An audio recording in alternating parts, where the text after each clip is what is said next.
Good morning students, very warmful welcome again in video lecture series. Today we are discussing about Hindi subject unit number 2 न्याय मंत्री।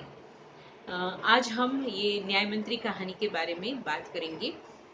आप सबको पता है कि मैंने लास्ट वीडियो लेक्चर में आपको कहा था कि जब भी हम दूसरे यूनिट के बारे में बात करें तो आप पाठ का या काव्य का इंट्रोडक्शन पैराग्राफ पढ़ लें, कवि के बारे में जान लें, शब्दार्थ और टिप्पणी से अवगत हो जाएं। उसके बाद पाठ एक दो बार पढ़ लें, काव्य एक दो बार पढ़ लें तो आपको समझने में दिक्कत नहीं होगी। तो आशा रखती हूँ आपने ये दूसरा पाठ पढ़ लिया होगा। ओके स्टूडेंट्स, आज हम न्याय मंत्री कहानी के बारे में बात करेंगे।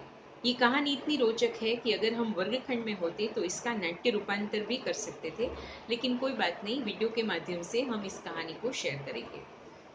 इस कहानी के लेखक हैं श्री सुदर्शन जी। सुदर्शन जी का नाम है बद्रीनाथ शर्मा, लेकिन सुदर्शन जी के नाम से उन्होंने बहुत सारी कहानी लिखी है। बहुत सारे कहानी के ग्रंथ हिंदी साहित्य में उनके नाम से उपलब्ध है। उन्होंने एकमात्र नवल कथा लिखी है भागबंदी, और सिर्फ कहानियां ही लिखी है। तो सुदर्शन जी की ये कहानी बहुत ही प्रख्यात है, जिसका शीर्षक है न्याय मंत्री। आज हम इसके बारे में अभ्यास करेंगे। आज मैं आपको इस कहानी के बारे में बताऊंगी। तो इस कहानी में अशोक यानी कि सम्राट अशोक की बात कही गई है।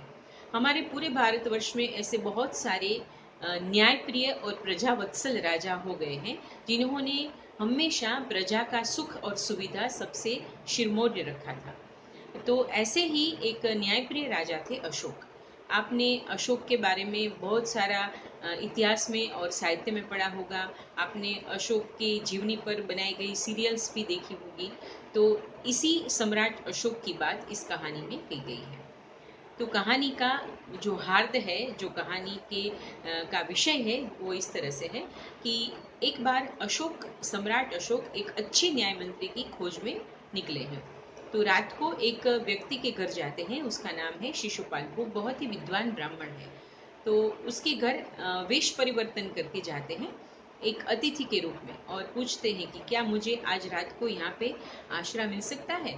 तो शिशुपाल तो बहुत विद्वान ब्राह्मण थे, अच्छे व्यक्ति थे। उन्होंने कहा क्यों नहीं, आइए आप मेरे घर रहे और आराम कीजिए, सुबह चले जाना।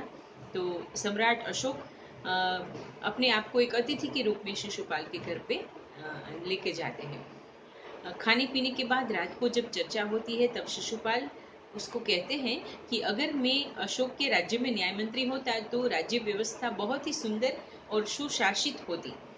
तभी वो जो अशोक सम्राट से थे, वो पूछते हैं कि क्या तुम अच्छी तरह से न्याय कर सकोगे।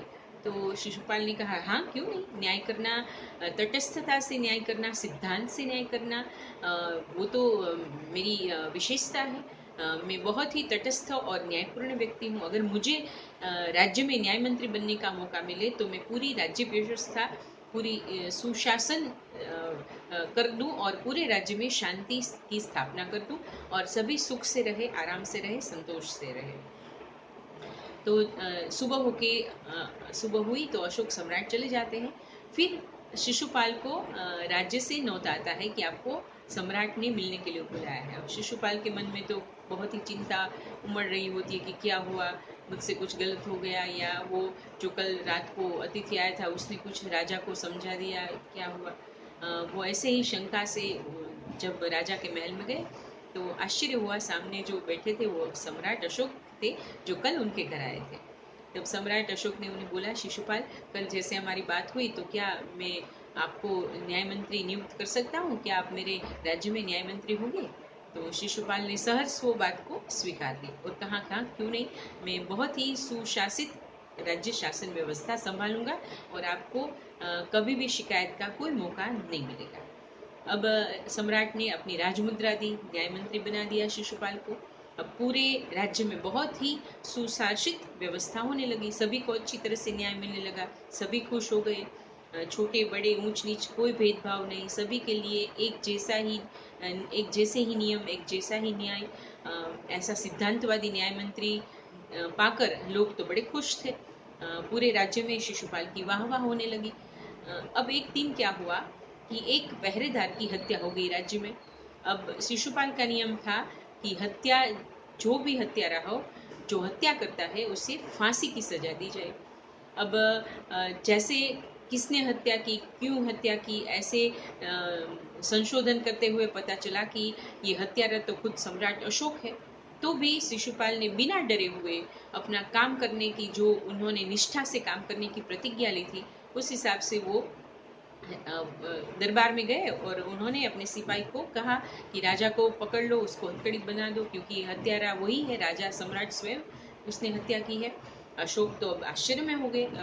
उन्होंने कहा नहीं नहीं, अगर मैंने हत्या की है तो भी आप मेरा ये रीज़न सुने, क्योंकि वो जो पहरेदार था वो बड़ा उद्दंड था, इसलिए मैंने हत्या की।